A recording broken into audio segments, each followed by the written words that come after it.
Hello, this is me and David's video for chapter 21. So this is RDP, or Remote Desktop, Remote Desktop Protocol.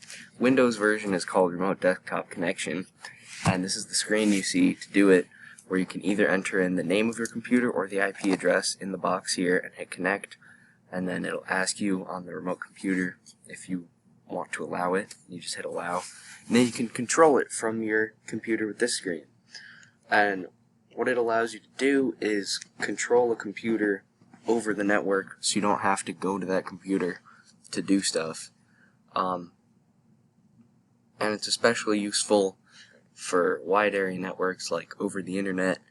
If, say, you're working an IT job and trying to help someone solve a problem on their computer without going to their house, because that costs money and takes a lot of time.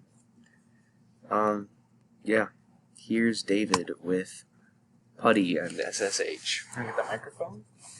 Hello. So I chose PuTTY as my SSH terminal. So what PuTTY does is it's like a remote terminal tool where you can console in or connect in through SSH to switches, routers, etc. It has a command line interface, and it's a good tool to have for SSH connection.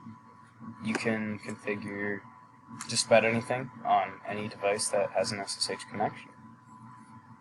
Serial console has a bunch of protocols, SSH, SCP, SSH, Telnet, etc. And yeah, that's really all.